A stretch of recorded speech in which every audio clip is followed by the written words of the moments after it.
Blog Talk Radio.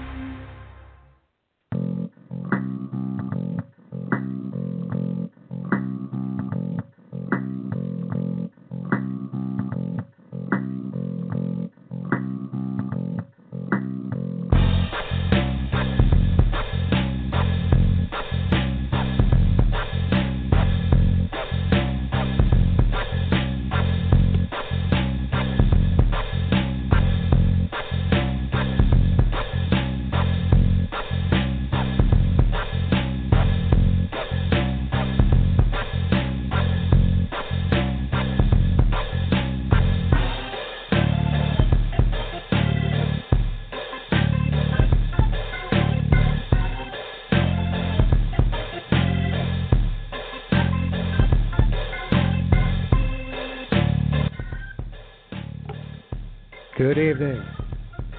Welcome to the View Up Here. I am your host, Canadian Glenn, and it is March 20th, 2019.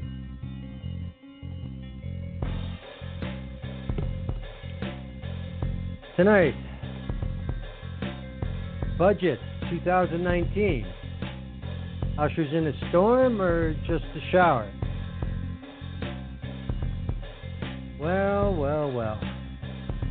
It seems the Conservative Party of Canada has gotten a little upset about the exact same tactics they used with zero regard for convention during the decade of Emperor being used against them by the Trudeau Liberals. Payback is indeed a bitch. It's unfortunate the CPC can't demonstrate the same level of maturity shown by their victims of procedural shenanigans, but who's really surprised? As Parliament returned for the last session before this fall's election, Budget Day was not like the previous ones in many ways. A circus was seemingly ended in camera by the Liberal majority on the House Justice Committee, referring to the Office of Ethics, to which opposition merely decided to shift the venue for petty behaviour to the House itself. But then when all you have is a narrative rather than actual information, I guess civility takes a back seat to faux outrage and petulant posturing. Remember that pledge to run 2 years of deficits? Well, it's now at least 6 more, according to Minister of Finance Bill Morneau. But worry not. Debt to GDP ratio is now the only statistic that matters, because that one favors the government's projections. Paying keen attention to voter demographics, Budget 2019 seems geared to seniors and millennials. Not that the measures are not welcome, they're just a little half-hearted. Pensions, home ownership, and the pharmacare teaser lead, while the lack of closing tax loopholes or protecting workers from bankruptcies seem to be missing. There is some progress regarding systemic issues like poverty, water advisories, but the age-old question of not enough done or too much cost are never far away. Is this an election platform? Well, isn't the last budget before a vote always a campaign tool? Well, yes and no. I mean, it was yesterday. Reaction is still coming in. I saw a few things even just right before the show I haven't seen before. One of them I had to throw in. I'm going to start, though, with a roundup of the week's events in the scandal to create a scandal. First thing that happened a few days ago, Clerk of the Privy Council, Michael Wernick, tendered his resignation. Of course, this was torqued and spun to say whatever you wanted it to say. So, I think we should just read the man's. Recent events have led me to conclude that I cannot serve as Clerk of the Privy Council and Secretary to Cabinet during the upcoming election campaign. Therefore, I will be taking steps to retire from the public service well before the writ of election is issued. So that means in the next 10 weeks. One of the key roles of the Privy Council office is to be ready to assist whichever government Canadians elect in October. It's been my privilege to work with the transition teams of 3 prime ministers. It is now apparent that there is no path for me to have a relationship of mutual trust and respect with the leaders of the opposition parties. Furthermore, it is essential that during the writ period, the clerk be seen by all political parties as an impartial arbiter of whether serious foreign interference has occurred. Now, what that is talking about is this new committee that's going to be formed to, police the internet, that our elections aren't interfered with. The Clerk of the Privy Council had a very central role in that committee. Well, Mr. Wernick doesn't want to play. And as far as the apparent that there is no path, yeah, like he said, he's been involved with the transition of 3 different prime ministers, both ruling parties. He's stuck around. Nobody seems to have had a problem until this circus came up. Guy's put in over 30 years. I totally get it. Yeah? Fuck this. I'm out. Returning to the letter. Therefore, I wish to relinquish these roles before the election.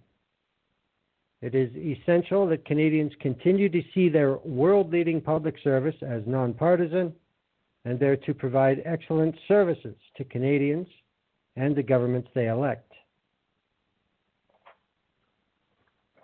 The timing of my retirement is something we should discuss, as your government will have a busy cabinet agenda until the end of the parliamentary session, and you will want to seek advice on how best to address succession. Well, let's go ahead a few days. That successor's already been named. I guess they didn't have that big of an issue, Michael. The last paragraph. I will have more to say later, but I would be remiss if I did not use this letter to thank you for the confidence you have placed in me, blah, blah, blah, blah, blah. So, thanks for the job, but I will be speaking in the future. So Wernick's gone. The government's response to allegations of improper pressure. This is from iPolitics. Charlie Pinkerton, a couple of days ago, March 18th. Anne McClellan to advise on separating Attorney General and Justice Minister roles. She will serve as a special advisor to Prime Minister Trudeau to look into potentially changing the structure of the traditionally singular role of AG and Justice Minister. According to a press release from the Prime Minister's office, McClellan will assess the structure that has been in place since Confederation of a single minister holding the positions of Minister of Justice and Attorney General of Canada. She will provide recommendations to the Prime Minister by the end of June 2019, which will include whether or not she recommends changes to be made. She will also analyze the operating policies and practices across the Cabinet and the role of public servants and political staff in their interactions with the Minister of Justice and Attorney General. All right. Well, people wanting to know what are you going to do about it? Well, he specifically named the incident that triggered it.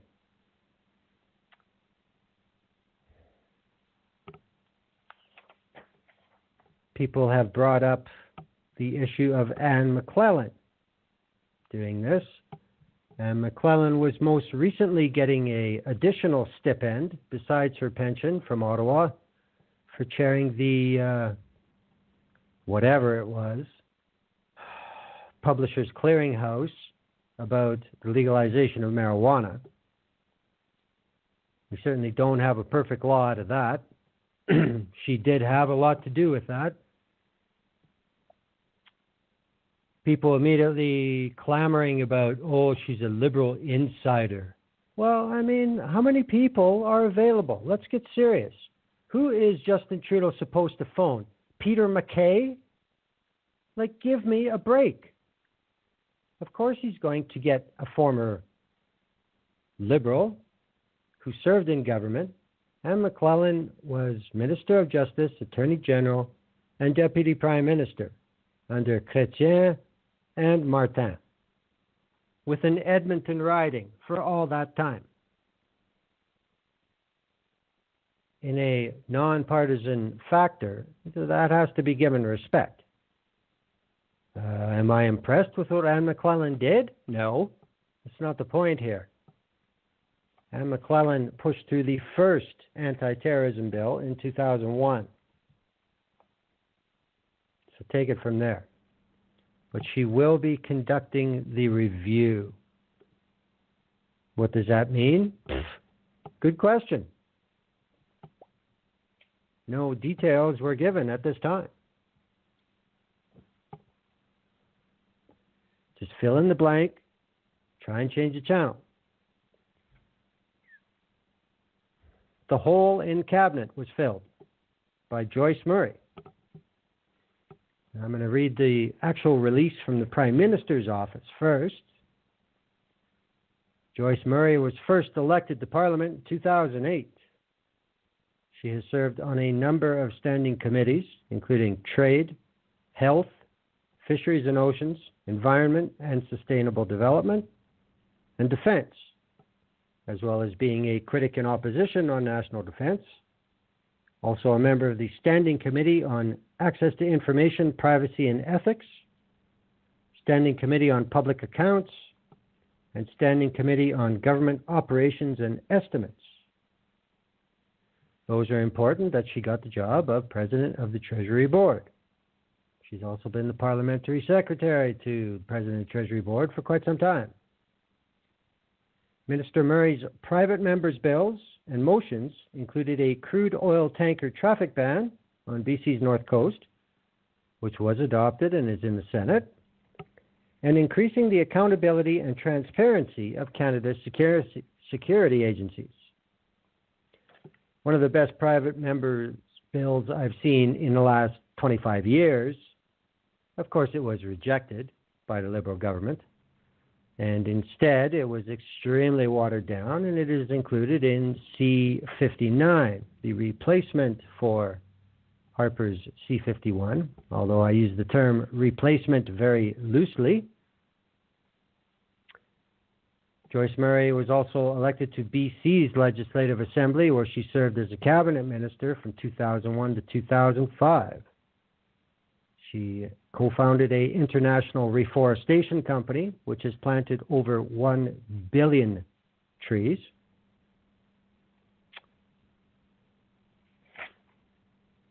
She also voted against TMX. Now, what do the press have to say about it? Well, Alex Ballingall and Susan Delacourt in the Star 2 days ago on March 18th when she was sworn in.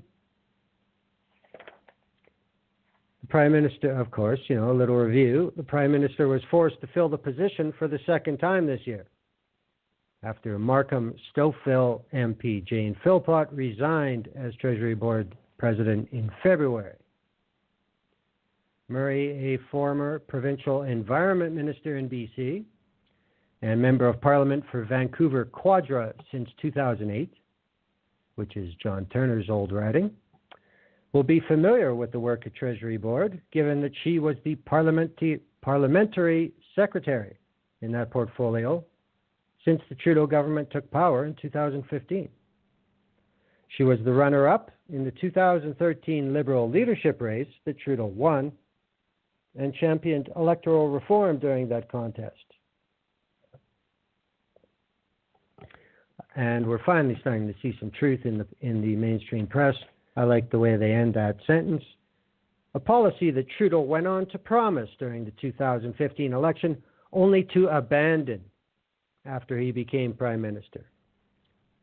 Thank you. She also opposed the Trans Mountain oil pipeline expansion.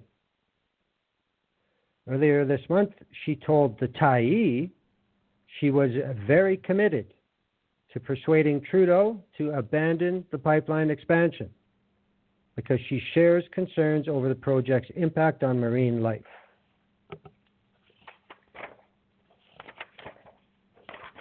Interesting. Does that mean the ranks are getting thinner, that you have to take some dissent above board for cabinet now? Or is it merely the fact that she's been the parliamentary secretary to whoever the president of the Treasury Board has been for 4 years, and she's also been on the top committees for how our money is spent? Who knows?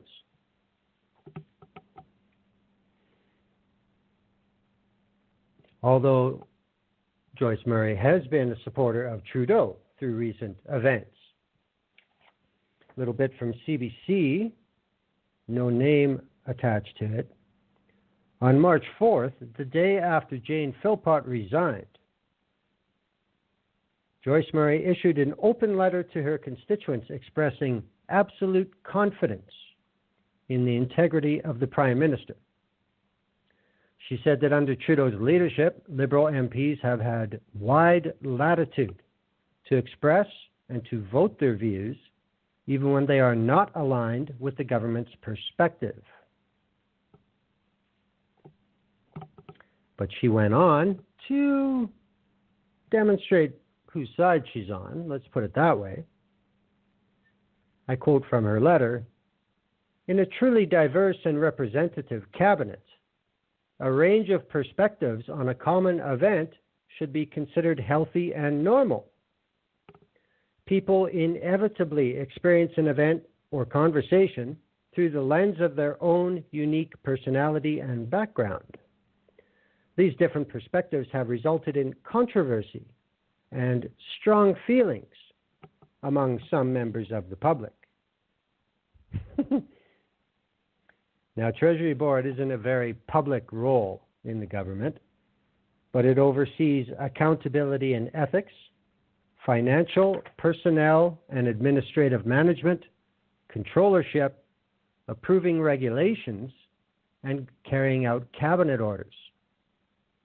The President of the Treasury Board oversees management of the public purse and strives that government is well managed. So it's not a pissy little job. I think Joyce Murray is a very good parliamentarian, and she's a good person. You know, we are talking about politicians here. I hope she does well. She's very deserving of having a senior role in this government. Now, let's turn to the budget. Came out yesterday, March 19th. Oh, just a flurry of articles. But I took a good look around. Let's see what you think of it. From yesterday, Andy Blatchford, National Observer. The Liberal budget to applaud Canada's economy, but who deserves credit? Now, you know, this came out shortly before the budget, a couple hours. So this is good background for what we got. When the Liberals release the last budget of their mandate, Canadians can expect to hear arguments that years of deficit spending have put the economy on stronger footing. Finance Minister Bill Morneau has promised that this budget will contain help for workers in need of skills training, young people looking to buy their first homes, seniors worried about their own finances, and patients with high drug costs. Well, 2.5 out of 4 ain't bad. The reason I picked this article is because of the person that Andy Blatchford interviewed. It's an election budget. There's been a tendency to use these as important communications vehicles, almost platform launching vehicles, said Kevin Page, Canada's former parliamentary budget officer. The likelihood that the Liberals will use the budget to sell their own record raises a question. Who deserves credit for Canada's strong economic run? Job creation numbers have been solid, and the unemployment rate has fallen close to a 40-year low. A recent StatsCan report said in 2017, fewer Canadians were living under the official poverty line than at any time in the last decade. The agency credited the drop to a mix of a stronger economy and the Liberals' enhancement of child benefits. Canada has ridden a long stretch of impressive economic growth until the final 3 months of 2018, before it abruptly decelerated and nearly stalled, along with a drop in oil prices. Experts predict the economy will regain its momentum over the coming months. But even with a surprisingly weak end to 2018, Ottawa's financial situation is better than last November's fall fiscal update projected.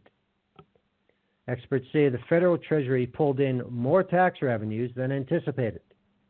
Many fully expect the Liberals to dedicate the bulk of the extra money to new promises, as they've done with windfalls in past budgets and economic statements.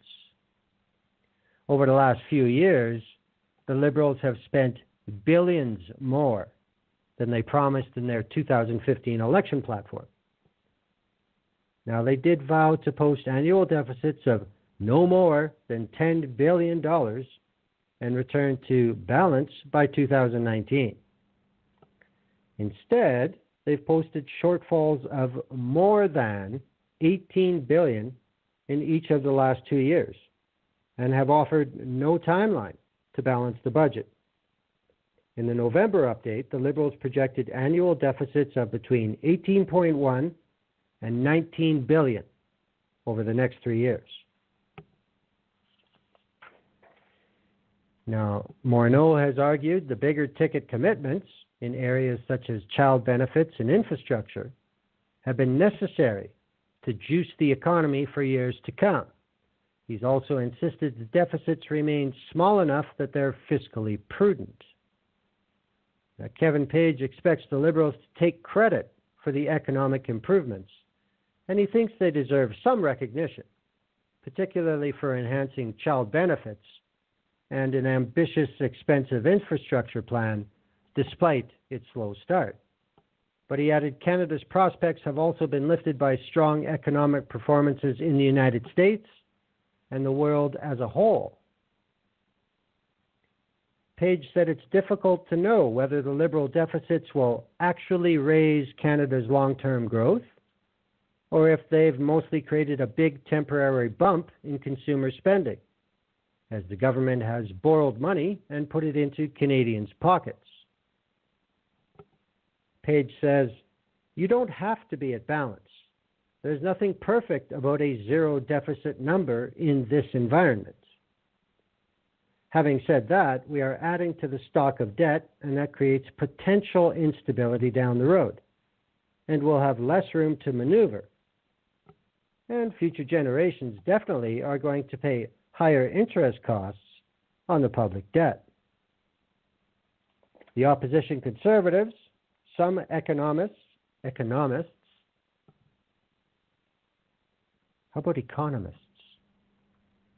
Some economists and leaders in corporate Canada have criticized the Liberal deficits, especially because they've come during good economic times that are traditionally thought to be when government should pay debt off. Yeah, things are going well for you. Please pay off Harper's fuck-ups. No. My concern is, and I've said this to him privately and publicly, it's not that you're spending, it's where you're spending. Goldie Hyder, the CEO of the Business Council of Canada, said of his exchanges with Minister Morneau. You're spending a lot on things that no one can really point to and can say there's a direct line back to helping the economy. Of course, he thinks the way to go is to, not spend so much money, just, lower taxes and stuff.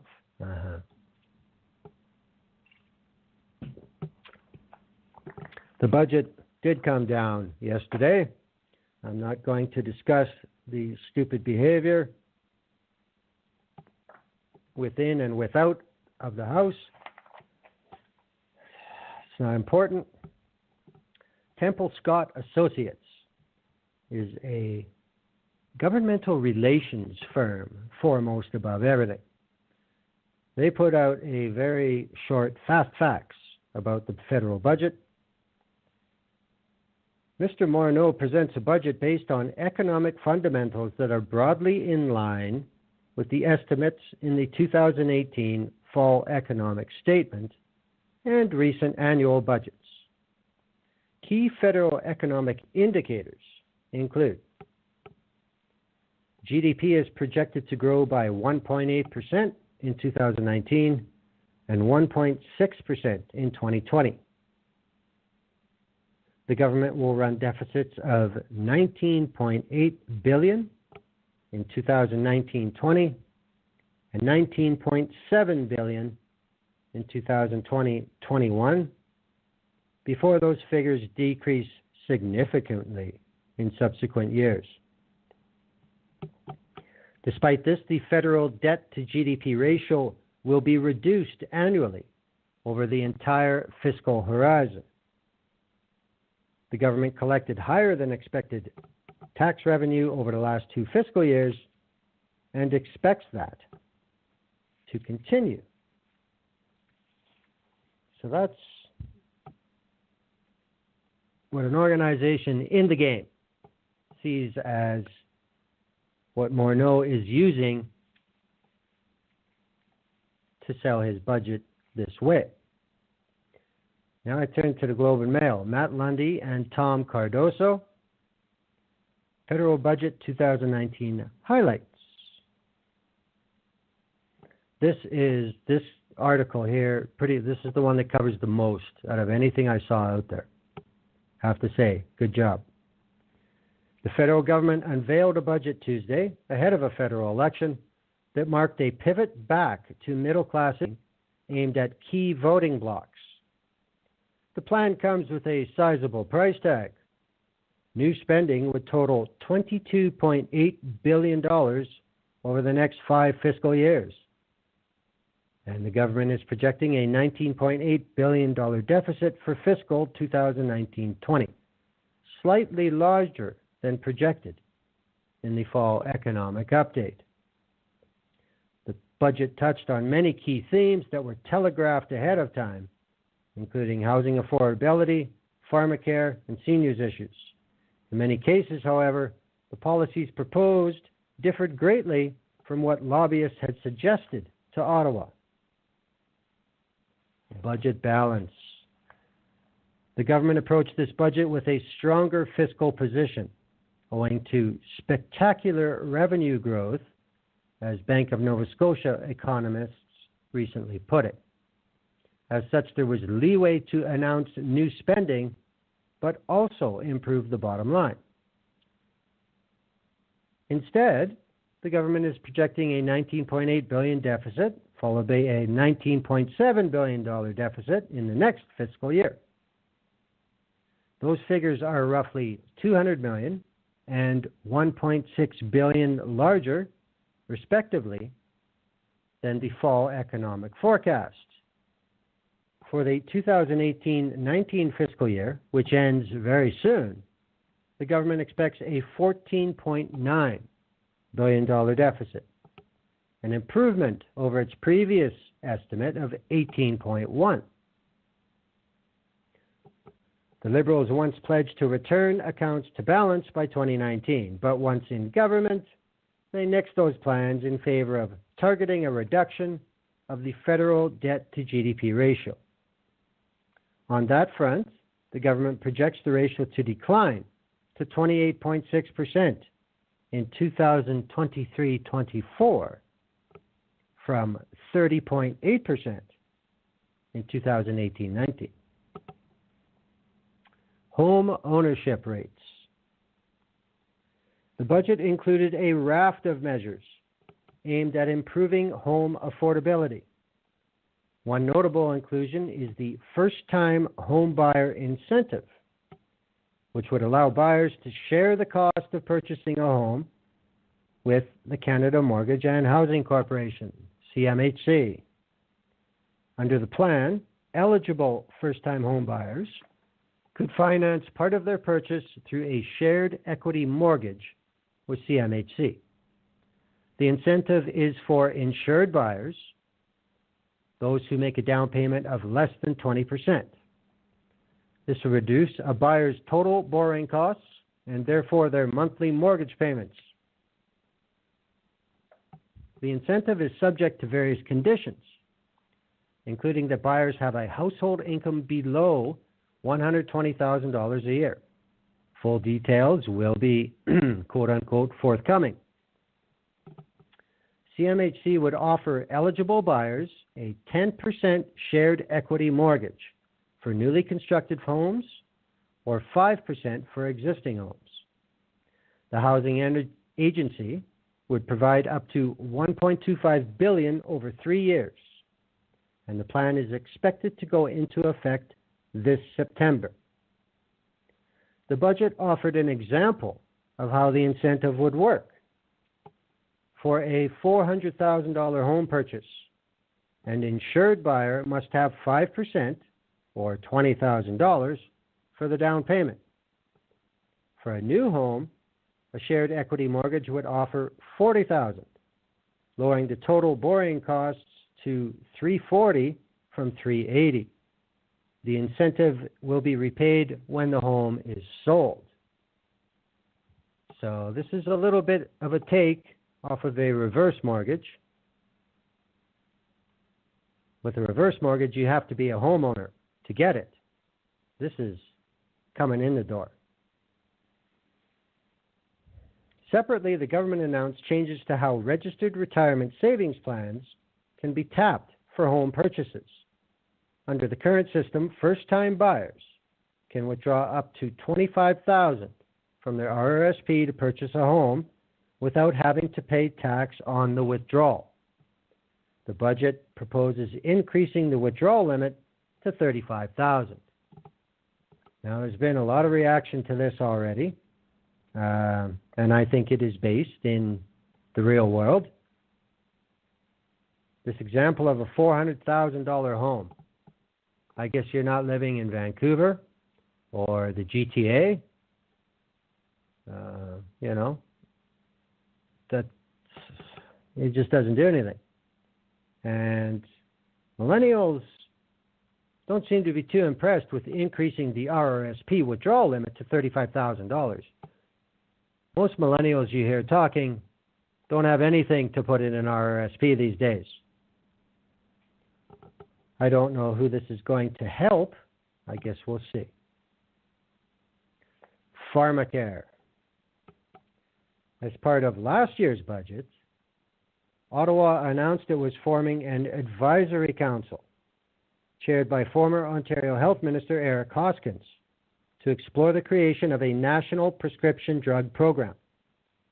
While the council's final report and recommendations aren't due until the summer, the 2019 budget lays out a roadmap for how pharmacare will be rolled out.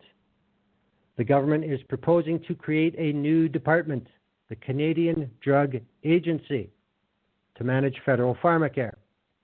The agency will be responsible for establishing what will ultimately become a national formulary, a listing of which drugs are covered under the program.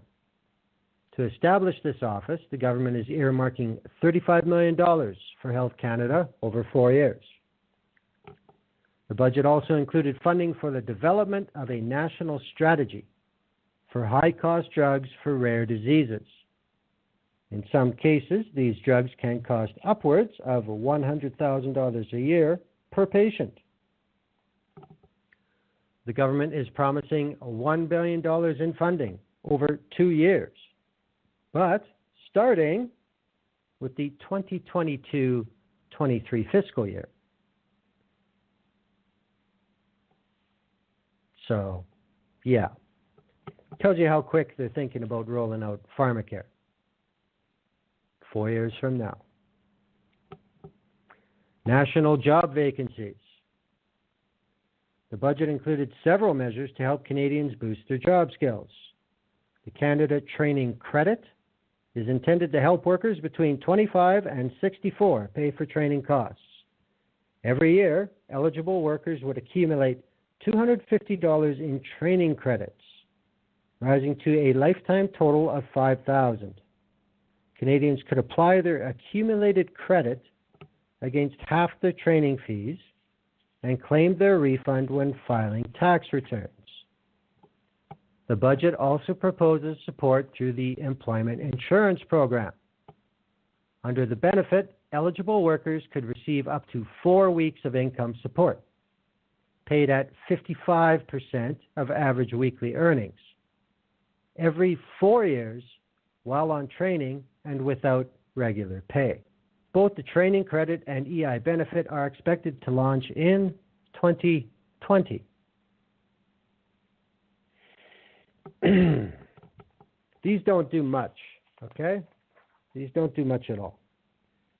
Of course, details to come, but from what I see, this $250 yearly credit starts next year. Doesn't matter how many years you've been in the workforce, doesn't matter how many years you can prove it, no retroactivity. Whoopee. Whoopee. And this credit can only go against half your training. And you have to pay it up front and then claim it for a refund.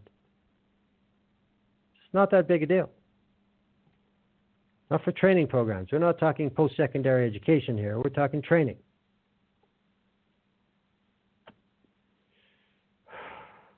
Four weeks of income support during training at 55%.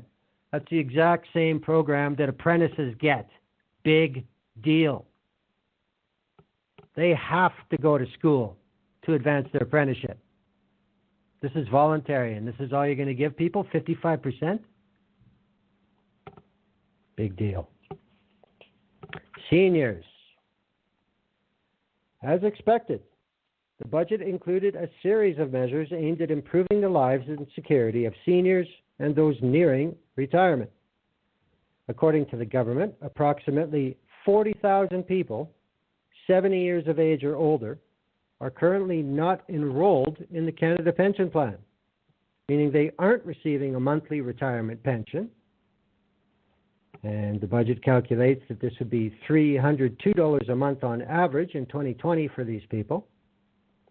The budget is proposing to proactively enroll eligible seniors so they don't miss out on their CPP benefits. The budget also included measures aimed at increasing transparency during insolvency proceedings, giving courts the ability to review executive compensation during insolvencies, and protecting pensions when a company goes under, as was the case with Sears Canada in 2017. The government is also proposing an increase to the Guaranteed Income Supplement earnings exemption for low-income seniors from $3,500 to $5,000. In practice, this means seniors receiving the GIS will be able to exempt $1,500 more in income each year before clawbacks begin.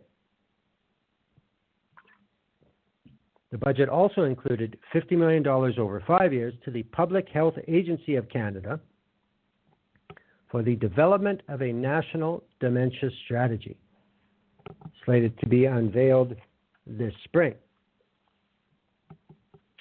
Indigenous programs. The budget promised billions of dollars for Indigenous communities and ongoing reconciliation efforts. One of 4 major budget initiatives, the Advancing Reconciliation section alone, totaled $4.8 billion in new measures, or 21% of new spending. The measures include funding to support ongoing claim settlements, investments in governance for First Nations, money to permanently fund surveys on Indigenous people and the health of First Nation communities, and more. One measure proposes $1.2 billion over 3 years for First Nations children's access to social, educational, and health services. Another earmarks $220 million over 5 years for Inuit children.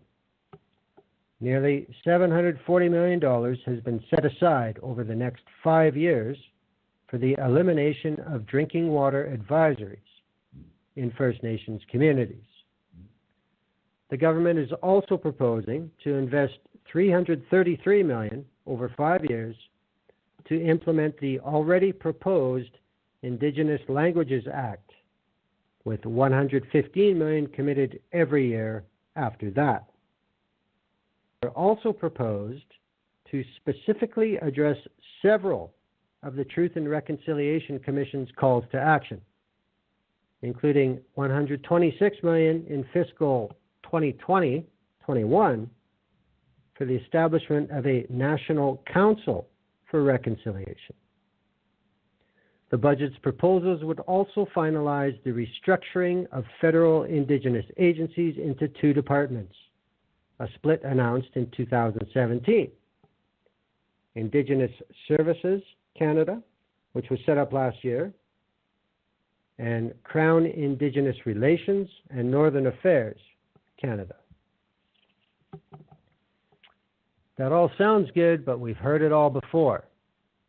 I will say that this government, after a very slow start, has made some serious progress on water advisories. Still not quick enough, in my opinion. I'm sure not quick enough according to the First Nations affected, but it is an improvement. Electric vehicles. The government is looking to stoke the adoption of zero-emission vehicles, but not only for consumers. To help businesses buy such vehicles, the budget proposed making them eligible for a full tax write-off in the year they're put in use. Applicable vehicles would include electric battery, plug-in hybrid, or hydrogen fuel cell vehicles. Capital costs for eligible passenger vehicles would be deductible up to a limit of $55,000 plus sales tax. On the consumer side, the budget included a new federal incentive for up to $5,000 for purchases of electric battery or hydrogen fuel cell vehicles with a manufacturer's suggested retail price of less than $45,000. Canadian sales of zero-emission vehicles are on the rise, but remain a small portion of the overall market. Well, I'd certainly like to see the regulations on this, because I can see, say there's a local hotshot service that maybe runs 6 or 8 vehicles. If they can write off, $55,000 per unit, that's really going to stimulate an economy in a smaller area. That's a fair amount of money to throw around. I wonder how it's going to tie in with the insurance industry and everything else. Everybody's got to play ball for something to catch on. It's quite easy for stuff to get stunted. We've seen that regarding the environment for decades. Supply management. The government has earmarked billions in support for supply-managed farmers.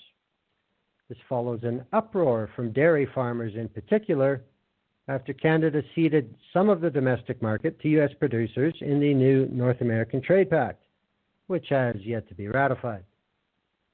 After the deal goes into effect, roughly 10% of the domestic dairy market will be open to outside producers. The budget proposed up to $3.9 billion in support for the supply managed group. This included up to $2.4 billion to sustain the incomes of eligible dairy, poultry, and egg farmers. $250 million has already been provided after the European Trade Pact. It also included $1.5 billion to protect against the drop of quota values when quota is sold. It must be a very influential industry. They certainly never get ignored.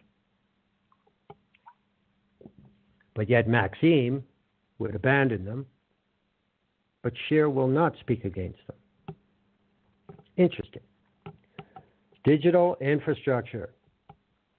While past budgets have included funds to build out Canada's high-speed internet infrastructure, this year the government set a national access target. By 2026, Ottawa aims to have 95% of Canadian homes and businesses with access to minimum download speeds of 50 megabits per second and upload speeds of 10 megabits per second. By 2030, the government is targeting 100% coverage at those speeds. By 2030, those speeds will be like dial-up. To accomplish this, the budget proposed the creation of the Universal Broadband Fund, which would receive up to $1.7 billion over 13 years, starting in the 2019-20 fiscal year, with $717 million of those funds being spent in the next 5 years. The fund would focus on building out critical high-speed internet infrastructure in underserved communities and would include money for a low Earth orbit satellite program to be launched this spring. Gee, who else will be using these satellites? CSE? The budget also promised $11.5 million to Statistics Canada over 5 years for the development of 2 surveys on measuring household internet access and use and business adoption of digital technologies. The last public surveys of this sort were conducted in 2012 and 2013, and the results of a 2018 survey on household internet use are slated to be published this fall.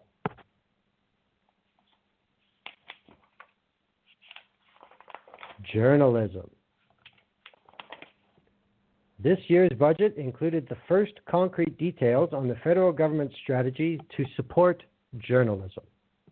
Under the government's proposed system, journalism outfits can apply for a status called Qualified Canadian Journalism Organization, a QCJO, making them eligible for credits and other benefits.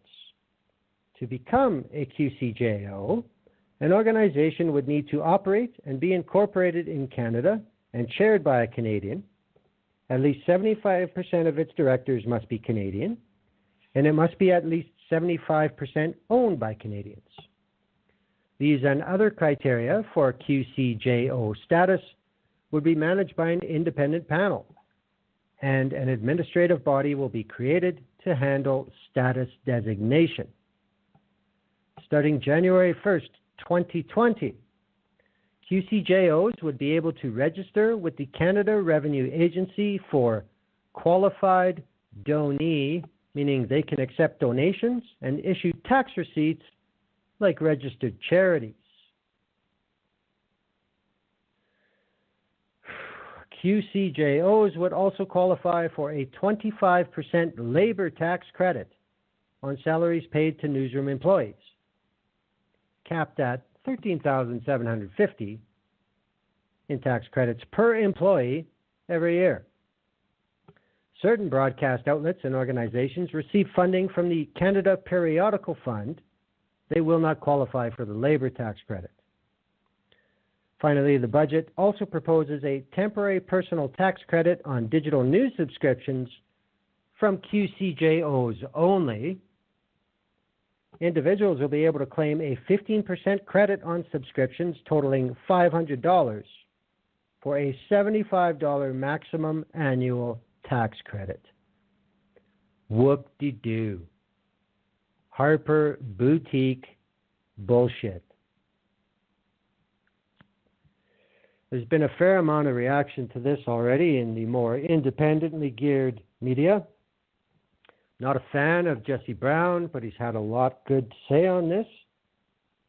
The way this is being structured, it looks like, guess who's going to be the big winners in this? Guess where all our money's going to go?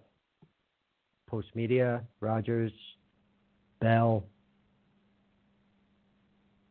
Same old bad actors. There is no startup incentive at all in this huge pile of money. How is that evolving in digital media? You're just paying all the old dogs that were too stubborn and stupid to not piss away everything already. Status quo. Miscellaneous items. There were some ones that should get more mention. The government proposed to introduce legislation that would allow the Canadian Air Transport Security Authority to transition into an independent, non-profit entity. Funny how nobody's saying anything about CATSA is the only federal agency that has no oversight. If they wanted to do this, this legislation better have some responsibility to the parliamentarians who are on security committee. But that's it. No details at all. Following the Phoenix pay issues, the government proposed more than $540 million in additional spending to stabilize the current pay system and ensure it has adequate resources. What more can be said about Phoenix? The budget proposed $89 million in new funding for the Public Prosecution Service of Canada. The Public Prosecutor's Office is involved in negotiating remediation agreements. There have been a lot of talk about, a shortage on the Crown side for years. So hopefully they hire some goddamn people, especially considering the Supreme Court's Jordan decision, which seems to be being ignored left, right, and center, and allowing people to walk free because they did not get a timely trial and their charter rights are violated. The government plans to introduce new requirements for federally regulated financial institutions to disclose policies for promoting gender diversity at the board level and in senior management. That sounds like that'll go over real easy. The government pledged millions for anti-money laundering efforts, including the creation of a dedicated team as a pilot initiative. Yeah, well, just don't call Rich Coleman.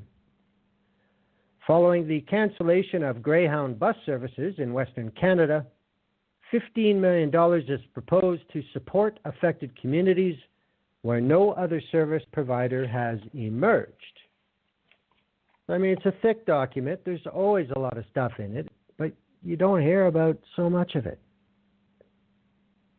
People need to. This affects services. It affects a lot of things.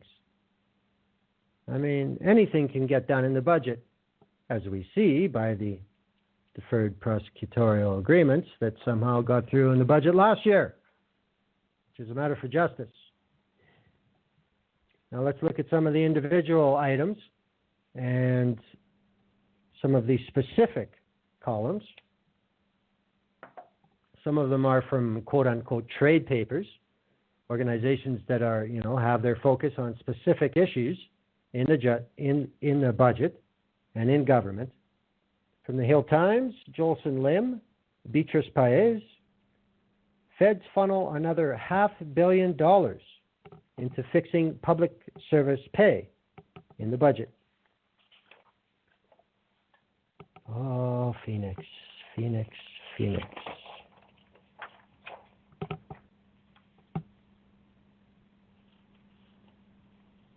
Just over $523 million will be targeted at making improvements to the Phoenix pay system and reducing the likelihood of errors. The budget also mentions $21.7 million in funding to address urgent pay administration pressures, though some of that will be taken from existing departmental funding. The Canada Revenue Agency will also see more funding in relation to Phoenix, with $9.2 million to be used to improve its ability to provide accurate tax reassessments for public servants and answer their inquiries. The largest public sector union, PSAC, Public Service Alliance of Canada, said in a news release that it welcomes the new funding, but it falls significantly short of what is required to end the pay nightmares of Canada's federal public service workers. The Phoenix system has caused tens of thousands of public servants to be underpaid, overpaid, or not paid at all since it launched in 2016. It has cost the government more than $1.2 billion to fix to this point. But according to the Harper government, it was going to save $70 million annually. In terms of improving accessibility in the federal workplace, the government has made a pledge to earmark $13.7 million over 5 years to reduce barriers, including technological impediments. This funding also comes with a pledge to hire at least 5,000 people with disabilities over that period. That's 1,000 people a year. The budget also proposes earmarking $80.4 million to be spread over 10 years for the rehabilitation of the Chaudière and Macdonald-Cartier bridges in the National Capital Region. Though the budget notes that the Alexandra Bridge, another crossing along the Ottawa River that separates Gatineau and Ottawa, is in need of replacement, no funding was set aside in this budget. Hang on. Always got to cough at some point. Developing an anti-racism strategy in what's billed as a nod to the systemic challenges faced by racialized minorities. The government plans to spend $45 million over 3 years to develop a new anti-racism strategy in partnership with community organizations. An anti-racism secretariat will also be created to help with different levels of government to coordinate projects. Last year, the feds also pledged $19 million in support for Black Canadians, pitched as a way to recognize the unique barriers they encounter. This year's election budget tacks on $25 million over 5 years to fund community projects. A total of $30 million over 5 years will go to safeguarding Canada's democratic institutions. Of that funding, $4 million will go to providing cybersecurity advice and guidance to political parties and election administrators. Global Affairs will receive $2 million to coordinate a rapid response unit for G7 countries to protect against foreign threats to their democratic institutions. Now, almost 2/3 of this $30 million will go towards launching the Digital Democracy Project at Heritage Canada to combat online disinformation.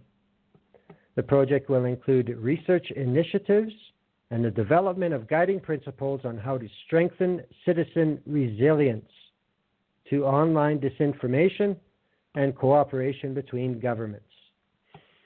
Well, let's see. With one hand, you're going to give Post Media and all the old players money hand over fist so they can put the shit out, and then you're going to spend money here to tell us what to look for. Okay. Sounds legit.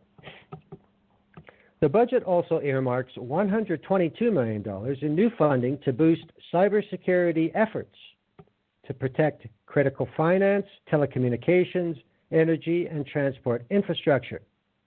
Funding will also support the new Canadian Centre for Cybersecurity, housed within CSE, Communications Security Establishment.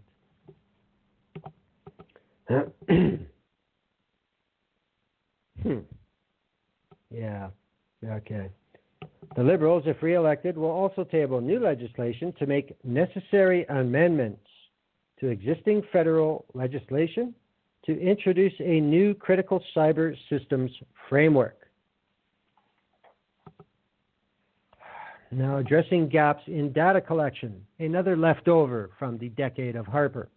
Statistics Canada will receive $11.5 million over 5 years for 2 surveys on measuring household internet access, internet use, and businesses' online behavior to improve their understanding of digital issues. The federal agency will also receive up to $1 million to conduct what's billed as a comprehensive needs assessment of federal data on real estate purchases and seeks to streamline data sharing between the feds and the provinces on efforts to enforce tax compliance and anti-money laundering efforts. Dedicated funding totaling $79 million over 7 years will go to permanently funding the surveys on Indigenous peoples and the First Nations Regional Health Survey. These surveys will be conducted under the leadership of the First Nations Information Governance Center in collaboration with StatsCan in an effort to boost evidence-based decision-making.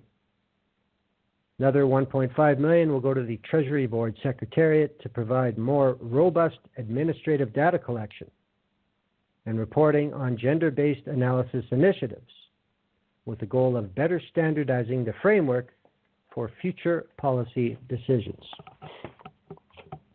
See, now that is one thing that I do see as a big difference between this Liberal government and the previous Conservative government. The mindset of the Harper Conservatives was if we don't collect data, we can't be told what we're doing is shitty. And that became the be-all, end-all. At least the Liberals, when they make an initiative, they do actually back it up with money to find out if it worked. Whether it did or not, or whether we're ever told, may be another issue. But at least they will know. It's better than how it used to be. Oh, just give me a second here. Alrighty. Now, what about the players? Just today, CARP, Canadian Association of Retired Persons, put out a statement on the budget. I think the title of it says it all. Federal budget a win for Canada's seniors. CARP, Canada's largest advocacy organization for older adults, is applauding the federal government for investing in the financial security of our seniors in 2019 budget. CARP has been calling for significant changes to safeguard Canadians as we age. The government has listened, said Laura Tamblin-Watts, CARP's Chief Public Policy Officer. CARP applauds the federal government for taking decisive action in reducing the GIS clawback, increasing federal pension protections, supporting deferred annuities for seniors, a new EI caregiving benefit, and housing supports for low-income seniors. We're also very pleased to see some funding for a national dementia strategy, increases to the New Horizons for Seniors program, and automatic enrollment in CPP for adults over 70. Investments in digital connections and municipalities will also reduce social isolation and improve aging in place. While the investments announced in today's budget are positive, CARP will continue to put pressure on the government to take action on defined benefit pension protections, housing, and caregiver supports and a fully funded national dementia strategy. Today's budget was good for seniors, but there is still work to be done, said Bill Van Gorder, CARP board member and national chapter spokesperson. With the federal election only 7 months away, CARP will continue to push all parties to take action on the issues that matter most to our members and to all Canadian seniors. So there you go. Good things are recognized. Things lacking are pointed out. Paul-Émile Cloutier is the president and CEO of an organization called Healthcare Can, C-A-N. The day before the budget in iPolitics, Mr. Cloutier said Budget 2019 must build the digital future for health. Last fall, a report from Canada's Health and Biosciences Economic Strategy Table, the acronym HBEST, touted the tremendous role digital and data transformation will soon play in diagnosing and treating previously incurable or difficult to cure diseases. A strong digital ecosystem will allow Canada's health providers to capitalize on these advances by targeting specific treatments to individual patients, developing more personalized approaches to healthcare through customized treatment plans, and truly integrating our siloed health system. Perhaps, but Canada is a long way from fully capitalizing on the digital health revolution already underway. High-performing, interoperable digital health systems and platforms are critical to achieving the types of data-driven advances in health and medicine that make headlines around the world. The problem in Canada is that we lack the digital infrastructure essential to spur innovation, stimulate economic growth, and mobilize data effectively and efficiently to improve health. The HBEST report draws attention to a troubling trend in Canada's health system. The 2016 Commonwealth Fund survey found that Canada lags behind peer nations in the adoption of digital tools in health, and that adoption is inconsistent across provinces and territories. When they are used, these new systems tend to work in isolation, use varying standards, and inconsistently interpret and apply privacy frameworks and legislation. The lack of a modern data governance framework also poses significant barriers to effectively using data held by specific jurisdictions and health delivery organizations. Canada needs a national approach to health innovation, and that begins with our federal government stepping up and providing a long-term federal funding commitment for digital health.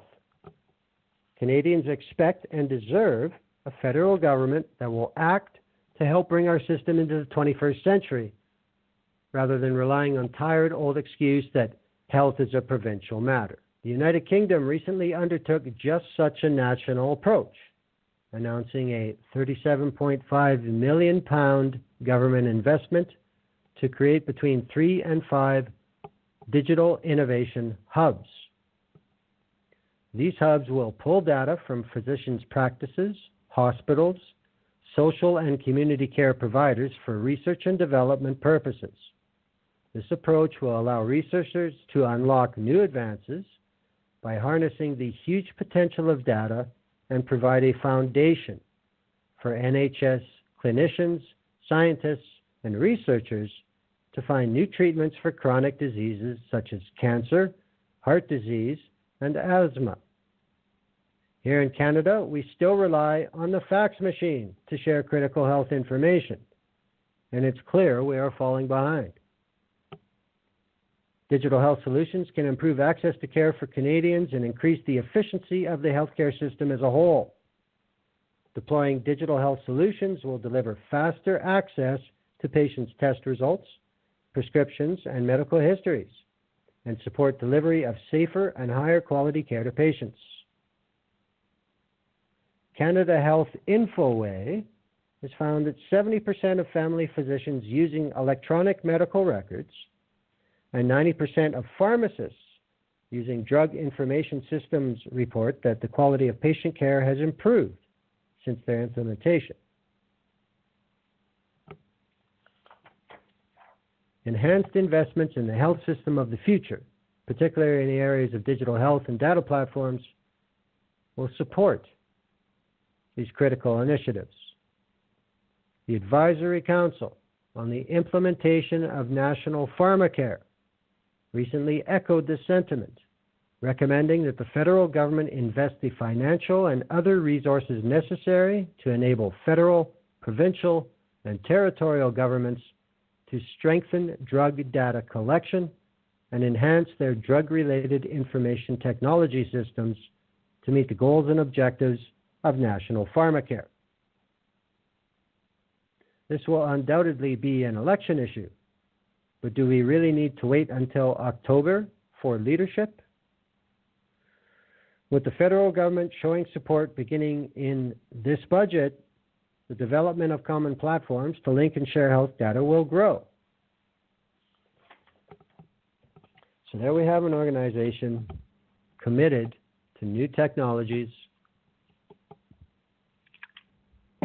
and basically operating off the old clinical axiom that the more information you have, the more informed your decisions will be. Perhaps. Doesn't seem to work that way all the time, but worth noting. Yesterday, Alistair Sharp, National Observer. Morneau offers new money to fight spread of false news. Canada's federal government wants to strengthen citizen resilience to online disinformation, as democracies around the world face increasingly complex attempts to maliciously influence public opinion and voting intentions.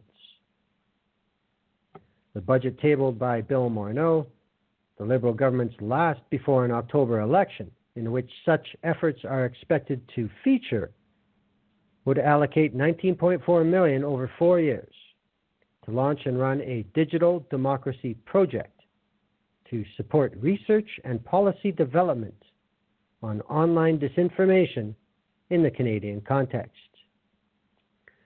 Yeah, I'm just going to stop for a second because, this goes back to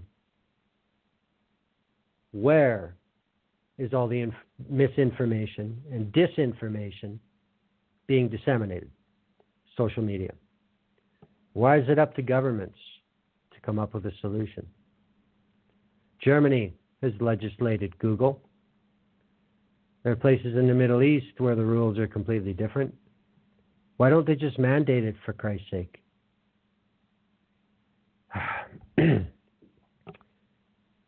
The budget said that foreign influence and disinformation campaigns had in recent years created new avenues for malicious actors to interfere with the democratic process, as evidenced by numerous attempts to influence election outcomes around the world, including in well-established Western democracies. This funding adds to a $7.5 million Digital Citizen Initiative commitment to support digital, news, and civic literacy programs and tools. The creation of false news and the often automated distribution of such content on social media sites has been cited as a factor in the victory of Donald Trump in the 2016 U.S. election and in Britain's vote to leave the European Union in the same year. The 2016 U.S. election also featured hacking of political party networks, as did the French presidential election of 2017. The budget also provides for $4.2 million in additional funding over 3 years for the CSE to provide cybersecurity advice and guidance to Canadian political parties and election administrators.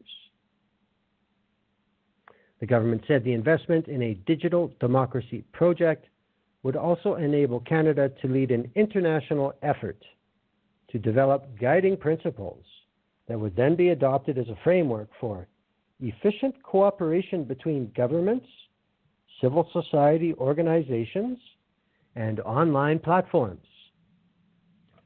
Yeah? Why the fuck are we spending tax dollars to do it? When at the end of this, it admits that it's the platforms themselves that are the conduit for disinformation. Oh, that affects profits. Okay. Now, about CATSA. Carl Meyer, National Observer, yesterday. Budget proposes axing Airport Security Agency. The Trudeau government is proposing to eliminate the federal agency in charge of travelers, baggage, and worker security screening at airports. Buried in Bill Morneau's 460-page budget is a clause noting that the government is transitioning the Canadian Air Transport Security Authority to an independent, not-for-profit entity. The government intends to introduce legislation to establish this entity. The budget also proposes funding for CATSA and Transport Canada, its regulator, to kickstart the new nonprofit and to ensure that air travelers and workers at airports are effectively screened alongside the federal police force, the RCMP. The budget outlines $296 million in 2019-20, $871 million in 2020-21 to be given to the new entity and Transport Canada, as well as taking off the books a total of $523 million that would have flowed from other departments. Now, in addition to security screening, CATSA manages what's known as the red card system, where identity cards are issued to every person accessing airport restricted areas. Applicants need to undergo federal background checks as part of this process. The reference to eliminating CATSA is contained on page 300 of the budget in an annex titled Other Budget 2019 Measures Not Included in Previous Chapters. It is not cited anywhere else in the budget plan or any additional documents distributed to media alongside the budget, nor in the speech in Parliament delivered by Morneau. Transport Canada asked for feedback in 2016 on the way airport security screening was conducted, including the possibility of privatizing CATSA. The industry group that represents Air Canada, WestJet, and Air Transat, the National Airlines Council of Canada, told Transport Minister Marc Garneau that the current system was bursting at the seams. Wow, that could be this year's DPAs. I'll have to see where this goes. As I said, for a federal regulatory body, CATSA, to this day, since its creation, thanks going back to the start, thanks to Anne McClellan in 2001, has never had oversight where they could pay for anything for real. Like, you think CSIS and the RCMP have shitty oversight? They're under lock and key compared to CATSA. Any development on that score has got to be good news. It is interesting how the authority, the regulator, Transport Canada, asked about privatizing them 3 years ago. That could still happen. Remember, not-for-profit does not mean crown. They did not use the word crown anywhere in their description. So who do you think is going to get a contract to run airport screening in Canada? G4S? GEO? Academy? Ridiculous. This is something at every port of entry, every airport. This is the first thing a lot of people see regarding Canada. It should be government employees, in my opinion. But we'll see what happens. They're throwing a pile of money on it to set it up, and then, just so they can sell it off, I guess. I don't know. Every year, the Canadian Centre for Policy Alternatives, CCPA, puts out an alternative federal budget. You can find their stuff at behindthenumbers.ca. I have had contributors from CCPA on the view up here more than a couple times. Iglika Ivanova, for one, I can recall off the top of my head. I know there have been others. This is an important document. It's, there was a time when the opposition party would do this. Oh, no. You have to come up with answers.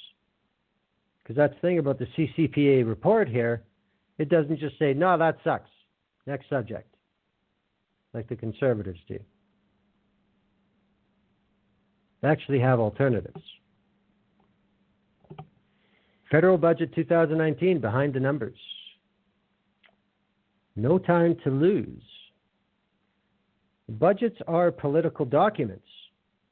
They are about choices and values. And the choices we make today will determine the long-term sustainability of our society and our economy for generations to come.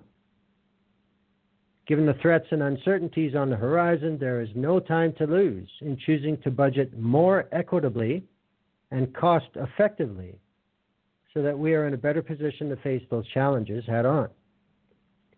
Unfortunately, a narrow focus on corporate taxes and preserving the status quo in the lead-up to the fall fiscal update and the 2019 budget ignores the magnitude of the challenges facing Canada and indeed much of the world. Climate change, inequality in all its forms, and precarity. The 2019 alternative federal budget proves we have affordable, achievable options for addressing all of these challenges, as significant as they are. The AFB continues to show that by focusing on people, the government's fiscal power can be used in more egalitarian and democratic ways. We have the means to encourage strong, sustainable growth in climate-friendly industries while providing strong public programs that support our economy and make all our lives better. We should exercise those means. Now they've broken it down into topics, and there are two categories under each topic: high stakes and clear choices. Give me 1 second. Okay. Fair and progressive taxation. High stakes. Canada's tax system is overly complex and riddled with expensive loopholes that worsen inequalities. We lose an estimated $47 billion annually to tax evasion, while Canadian companies have nearly $300 billion hiding in known tax havens. Multinational e-commerce firms are not paying their fair share of taxes, which puts domestic competitors at a disadvantage. Canada's low corporate tax rate has encouraged cash hoarding and speculation, not economic growth. Tax breaks for the fossil fuel sector and the low carbon tax rate will not incentivize the transition to a greener economy. Clear choices. Eliminate the regressive tax loopholes that almost exclusively benefit high income earners. Crack down on corporate tax dodging, in part through new reporting requirements for offshore subsidiaries of Canadian firms. Tax services provided by non-Canadian e-commerce firms to level the playing field and recoup foregone government revenues. Raise the corporate tax rate to 21%, in line with the new U.S. level, and create a new financial transactions tax to curb excessive speculation. Introduce a national $30 per ton carbon tax in 2018. 2018? That must be 2019. Introduce a national $30 a ton carbon tax in 2019 to grow to $50 a ton in 2020. And invest part of the revenues in just transition measures. There's nothing outrageous there. Again, status quo. Environment and climate change. High stakes. Climate change threatens the prosperity and well-being of all Canadians. Federal and provincial governments' climate policy and Canadian contributions so far to global climate financing initiatives does not reflect the ambition of Canada's climate targets. Pollution and exposure to toxic substances have significant negative impacts on public health, the environment, and our economy. Clear choices. Enforce and strengthen federal carbon pricing backstop systems. Remove all and indirect subsidies for fossil fuel exploration, development, and transportation. Okay, well, there we go. That just set off everybody. Provide regulatory departments and agencies with sufficient funding for managing toxic substances, including pesticides, and contribute Canada's fair share of global change climate financing.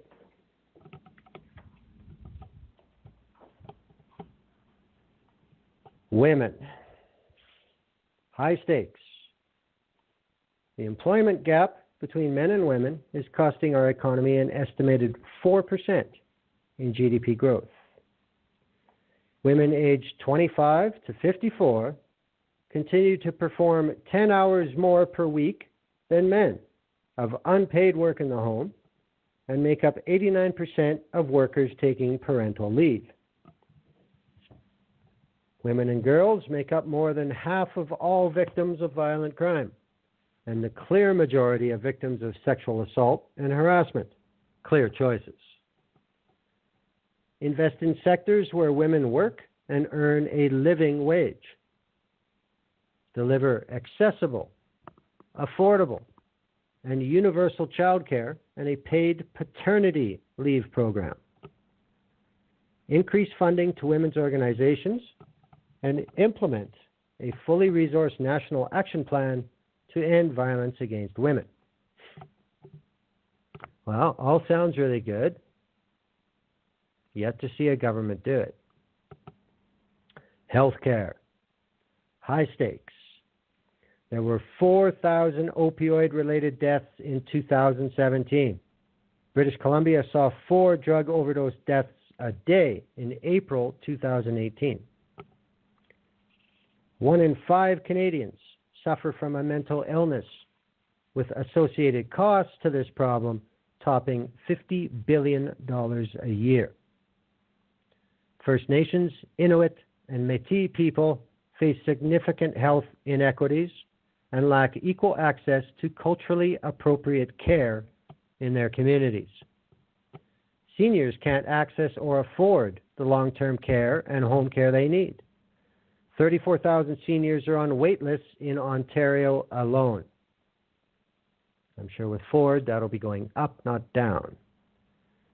For-profit clinics and user fees threaten Canada's public health system. Lower federal spending will lead to a $31 billion shortfall over the next 10 years, all downloaded to the provinces. The shift away from nationwide health accords to bilateral deals erodes the universality of the health system That point right there, I think, is very important. Clear choices.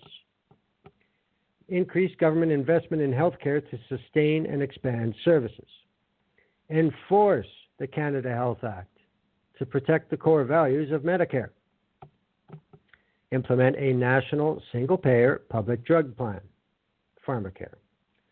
Provide universal home care, long-term care, dental care, and mental health services. Establish national strategies on seniors' care and mental health. Fully implement Jordan's Principle so that Indigenous children enjoy equal access to healthcare services. Put a 5.2% escalator on federal health transfer payments to maintain current levels of services and to improve accountability and consistency in public healthcare services. See, that's a departure from every government since Chrétien. Every federal government since the 90s has been looking to decrease their financial responsibility under the Canada Health Act, and it's been a quid pro quo process. You want to pay less? Then you can't tell us what to do as much. And that's led to the problems that we have going province to province. Housing and neighborhoods are high stakes. The federal government invested substantially in building affordable housing from the 1960s until the 1980s, minimally between 1994 and 2001, and can afford to allocate more than what has been budgeted for in the National Housing Strategy. Waiting lists for subsidized housing in Canada continue to grow. Some people become homeless while they wait. The proposed Canada Housing Benefit is a positive step, but it should be launched earlier than 2020-21 and enhanced with provincial territorial support after that. Clear choices. Enhance the National Housing Co-Investment Fund with an additional $1 billion in grant money for new builds. Allocate $1 billion annually to build new supportive housing for vulnerable populations. Allocate $1.5 billion immediately to the Canada Housing Benefit to help 250,000 low-income households afford their rent. Industrial strategy and just transition. The high stakes. Taking serious action on climate change will require coordinated decarbonization of the Canadian economy. Women, racialized workers, and other marginalized groups are underrepresented in the sectors poised for growth in the clean economy. Workers and communities in fossil fuel dependent regions may be harmed by policies to phase out oil, gas, and coal production. Clear choices. Develop a national decarbonization strategy that plots a path to a sustainable, equitable, and prosperous Canadian economy. Establish a strategic training fund to prepare workers, especially workers from historically excluded groups, for new jobs in the clean economy. Create a just transition transfer to help the provinces and territories support fossil fuel workers and communities negatively affected by the shift away from fossil fuels. Now, the first program in the world of that type has been underway in Alberta for close to 2 years. It is brand new. The Just Transition program in Alberta for small communities that have coal plants as the employer of 60% or more of the entire town are going to change forever. But so far, everybody at each level recognizes that, and there has been cooperation to this point. It has not been a fast process. However, wow, had to sneeze. However, nobody has given up. It is trailblazing. This will be happening a lot more places, a lot sooner than you think. International trade and globalization. The high stakes. Canada's current trade and investment agreements make it difficult to tackle inequality, expand public services, reduce greenhouse gas emissions, and otherwise set our economy on a more sustainable and socially just path. High tariffs imposed by the Trump administration on Canadian exports to the United States have the potential to significantly disrupt the Canadian economy and put jobs at risk. Canadian trade and investment agreements facilitate trade in fossil fuels and undermine domestic renewable energy promotion measures, which hurt our chances of meeting Canada's Paris Agreement commitments. Clear choices. Hit pause on new free trade negotiations, accept NAFTA, and organize a public review of Canada's current trade and investment treaty model with the aim of developing a new model based on principles of social justice, economic inclusion, and environmental sustainability. Good luck. Create an adjustment fund to support workers and communities adversely affected by U.S. trade remedy actions. Good luck. Develop a trade promotion strategy that helps shift Canada towards a zero-carbon economy and promote a peace clause on domestic measures globally that are meant to promote the transition to renewable power.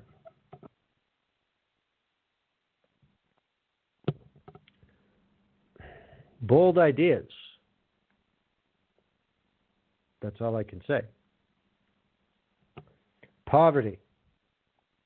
High stakes. The national poverty rate in 2016 was 13% using LIM AT and 10.6% using MBM. The equivalent of between 3.7 and 4.6 million Canadians. Poverty rates are substantially higher for recent immigrants, Indigenous people, racialized people, senior women, single parents, and people with disabilities. 863,000 Canadians relied on food banks in March 2016, 28% more than before the 2008 recession. About 35,000 Canadians are homeless on any given night, and over 235,000 experience some form of homelessness during the year. The federal poverty reduction strategy is taking a long time and may not produce any new initiatives prior to the next election. Well, as we see with the budget, no, it's not. Clear choices. Reduce Canada's poverty rate by 50% within 3 years and adopt rigorous targets for populations experiencing acute poverty. You might say, well, that's a pretty arbitrary amount. How are you supposed to just make that happen? Well, I don't know. In Alberta, the Notley government did it. So it can be done. Base the federal poverty reduction strategy in a human rights framework and reestablish an arm's-length body to track progress as recommended by the United Nations. Introduce a yearly $4 billion transfer to the province's territories to boost social assistance benefit and achieve rigorous poverty reduction targets. Create a dignity dividend modeled on the GST credit to lift 370,000 low-income people, half of them children, out of poverty. and establish a $15 minimum wage for all workers under federal jurisdiction and ensure annual increases into the future. Well, there's a lot of familiar things there. The living wage. That's what the Canadian Centre for Policy Alternatives says is possible in this economy. Of course, things like eliminating cold turkey, all subsidies to oil and gas, this just not going to happen. But imagine.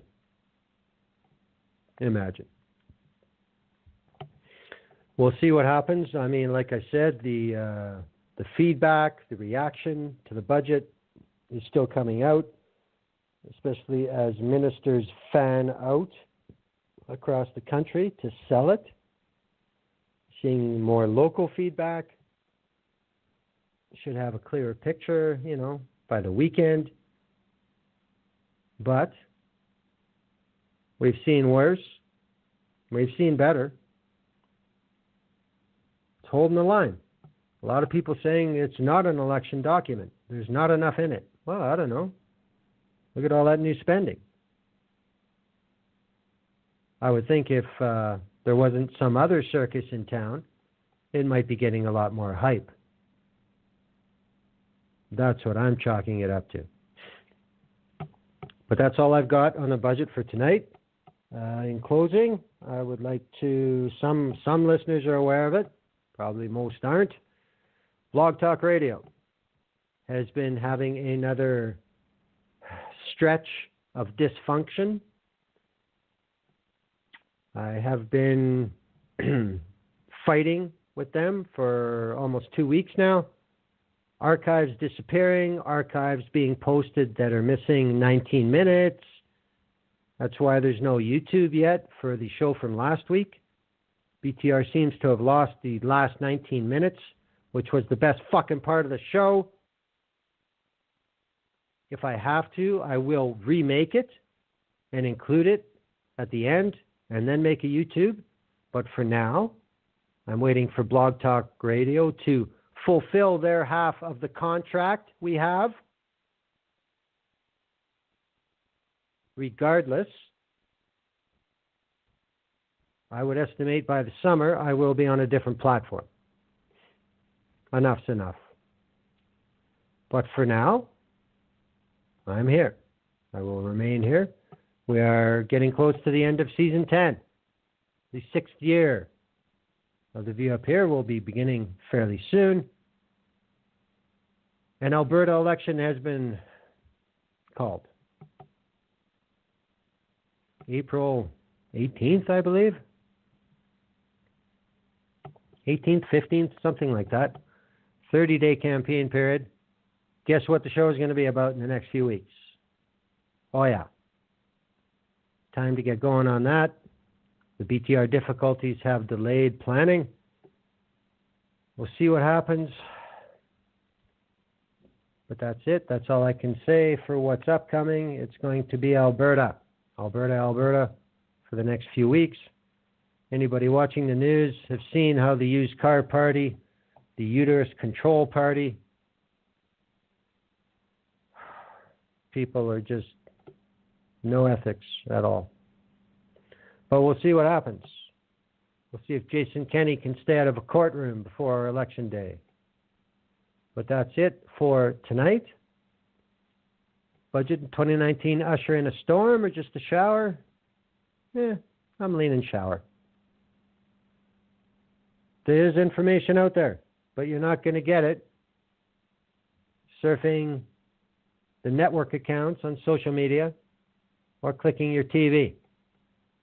It's out there. Just look for it. Don't accept. Seek. We'll see you next week. Thanks for listening to The View Up Here. Good night.